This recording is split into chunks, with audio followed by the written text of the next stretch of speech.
Hi guys, I'm Sean. This is Alyssa. Gus is in our hearts, and this is Internet Rabbit Hole Daily. And we're back, and today is a wonderful day because the farmer laws have been scrapped. That's we right. are extremely late on this reaction. We're so sorry, everybody. We knew about this, I guess, when it happened, and then I don't know. Of course we're so disorganized, but we celebrated with those around us, and we were very happy that this happened.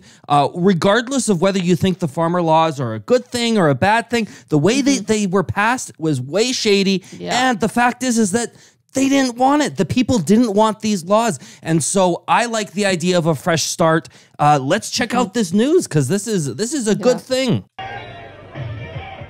The cheers rang out across the sprawling protest sites that thousands of India's farmers have called home. What a relief, hey? After a year. Pure joy after so much protest, camping out in difficult conditions. And after so many people died. Especially sweet since it was so unexpected. India's Prime Minister took to the airwaves addressing the nation. Surprising many by announcing he's repealing 3 controversial laws that drove tens of thousands of farmers to protest for nearly a year.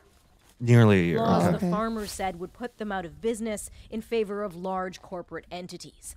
The government spent months repeating the laws were necessary to reform the industry. Today, a different tune and a major about-face from a leader who's not used to backing down. It dents the image of a prime minister, which has been carefully crafted, the image of a strong, decisive leader, taking hard decisions, impervious to critique.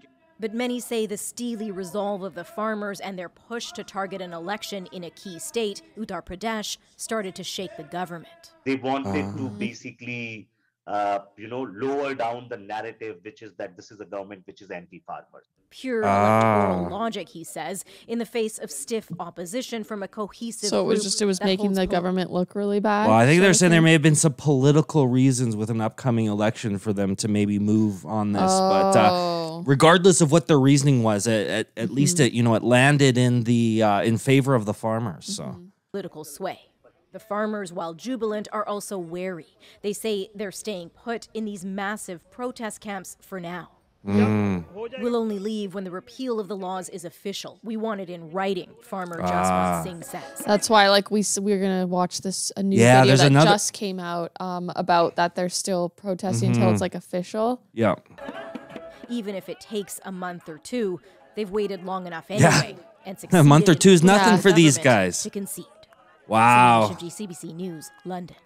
It's interesting because I was thinking about this last week because the farmers had several different negotiations with the government and the farmers did not budge. The government would say, hey, we might make this concession or that concession. And the farmers they stood, from what I recall, they basically stood strong and said, hey, we're not making any concessions. We want them to be scrapped. And I was like, you know what? Geez, is that the right strategy? Should they be, maybe negotiating a little bit? Should they maybe make some concessions here? And it turns out that actually their strategy was the right strategy, which was not to give an inch, not to, and to hold strong. And now they've had their demands met. It was sort of a black and white thing. If it's they either have the laws or they don't. It to me didn't seem like there were much room. The negotiations just sort of seemed to be a manipulative kind of thing from the government, just getting them to agree with the laws altogether. Anyways, that just didn't seem like there was any gray area. Anyways, so yeah. Well, I have to commend them for holding strong because it's turned out to be the right move. Okay, so this is just a new one about the continued protests. Okay, so this is after they're officially repealed the laws. It's been day after day of this. 364 days of prayers before protest. Wow, 364. And the routine continues at the camps entrenched so it's a year. Delhi. Yeah, almost. A week after they forced India's prime minister into a rare retreat, a promise to repeal 3 controversial farm laws. There's still joy from these farmers, mixed with defiance and a keen sense of their political... Oh, is that Sidhu? Despite I think that's Sidhu! Farmers are... They're probably playing a Kisan anthem on repeat. Yeah. So distrustful of the Modi government, they'd rather stay here in these tough conditions until the laws are officially repealed in Parliament. Because that would be the ultimate thing, to be like, hey, they're repealed. Everyone disappears. And they're like, yeah, we changed our mind. Good thing to stick around. In chains, a symbol of how he feels as a farmer with only 2 acres of land. It's a big victory, he says, but we'll stay put until we get a written guarantee from the government that the minimum price for our crops won't disappear. That MSP. They like that Mandi system. Through Hardeep Singh's veins. He's been running a community kitchen at the camp through the stifling heat, the pouring rain, and the cold winter months. Our movement made a big dent in Modi's popularity overseas, Singh says. The longer we stayed, the worse it got for him. Worse still once the farmers started now he's sort of just trying to save face, right? Yeah, he's backing down. Upcoming election in Uttar Pradesh, a state Modi's party needs to hang on to. A minister that puts politics ahead of absolutely everything. Electoral consideration always trump policy considerations. And so a leader who never admits to missteps offered a rare apology last week, sort of. Could call it a half-hearted apology because he apologized for his failure and the failure of his government to make a minority of farmers understand the purity of his intentions. Say what? He apologized for not being able to explain properly how great his intentions were and how awesome of an idea it was. So kind of a little bit of a fake apology there. Yeah. He was like, oh, they couldn't understand because I didn't explain it good enough. Yeah, I don't know about that. But you know what? Sorry, you don't need to talk. Oh, okay. You're talking real loud again, and my ears hurt. I've had a lot of coffee. I'm running on all cylinders. Quiet. Even with the laws soon to be gone, Indian officials say they're not abandoning farm reforms. More communication is required, and that will be done, and ultimately the agriculture sector needs reforms. That is for sure. It might take convincing.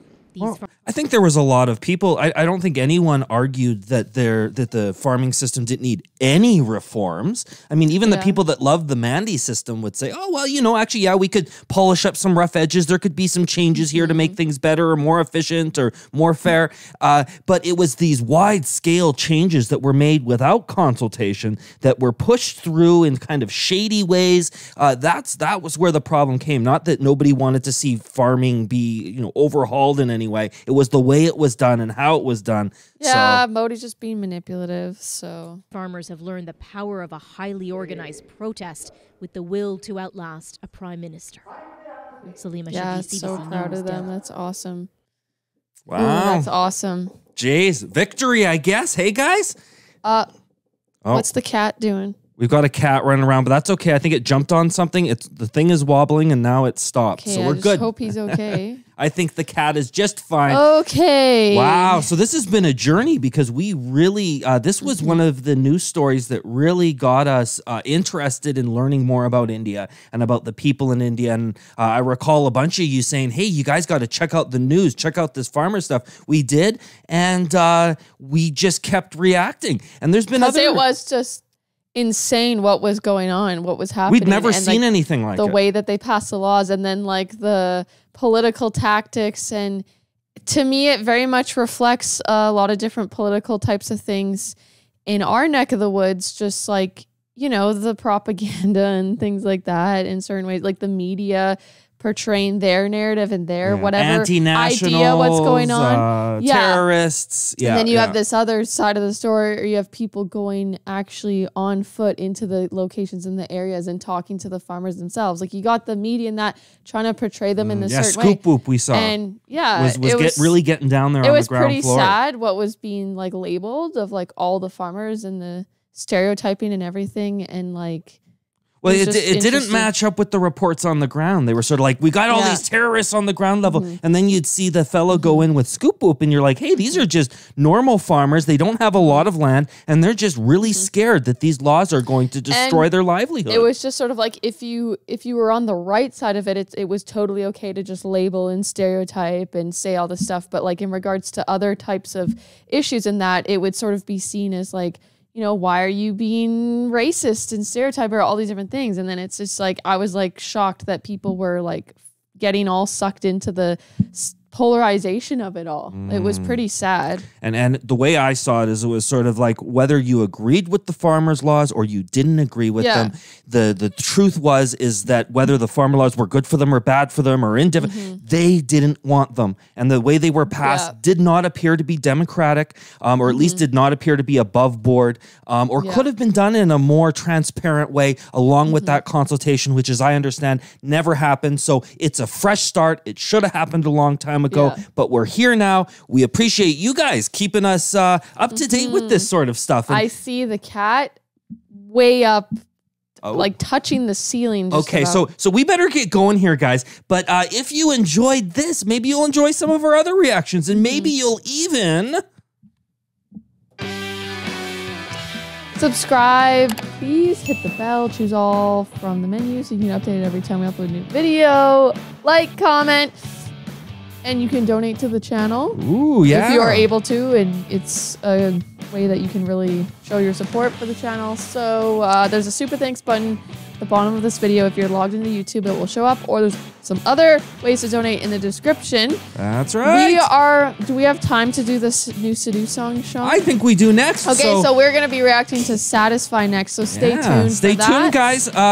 We love you a whole lot. This is your Net Rabbit Hole Daily. All right, sign off. Bye. Bye, guys.